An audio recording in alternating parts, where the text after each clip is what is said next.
Hey guys, it's Renee at the Apothecary. I'm going to show you a technique on dressing up and sealing the ends of cut paracord for a much better look and it'll hold up better.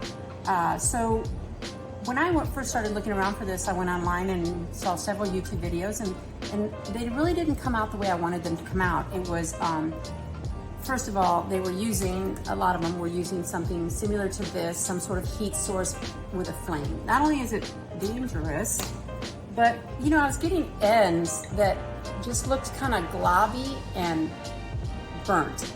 And hey, if it's just for utilitarian and you just gotta seal it real quick, go ahead and do it that way. But people do use paracord, cut paracord for crafts and things of that nature. The reason that I use it is I work with Herbal Medics Academy, and it's a school that teaches survival skills and first aid, wilderness first aid types of things, herbal medicine, and it's out where they're doing these skills tests. And so I'm the one that sends out the materials for these classes that we do.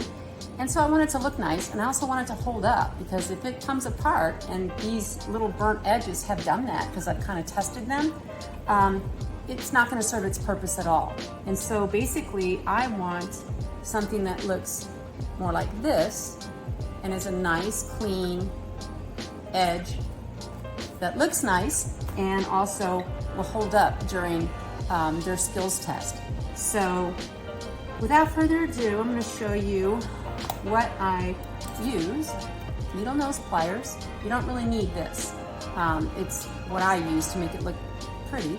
And then a really good pair of sharp scissors. But the key to what I use really is this $10 little crafts soldering iron, as opposed to an open flame or something of that nature where I'm likely to burn this or something else, and we don't want to go there.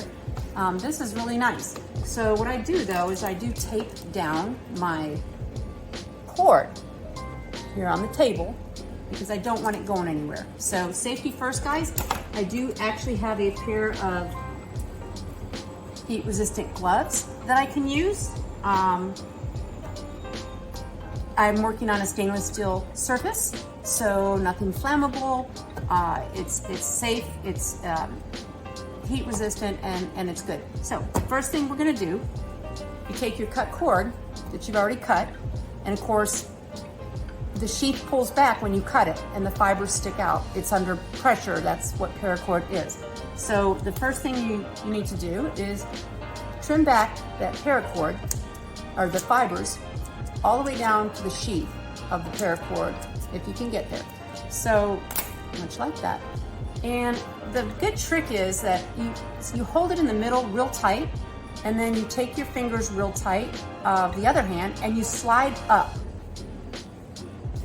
and you will see those fibers disappear into the sheath. That's what you want because it seals much better. And then I take my soldering iron and I just gently go around the edges, pulling up toward the middle and the top. I like it just to be nice and compact and look like you just cut the cord, and it's beautiful. So now, because our students are really using this stuff under high pressure, I like to make sure that we're not going to get any kind of a frame and that seal is not going to come apart. So I do use my needle nose and clamp it, and then I'll come back again and just make it look pretty. I'm a woman, I like things to look pretty. And so you have an edge that is nice and round and sealed. So I like that. It works much better than the ways that I found online. Again, cut the fibers as close to the sheath as you can get it. Take it from the middle, pull up, and hide those fibers within the sheath. Take your soldering iron and gently go around the edges towards the middle and the top.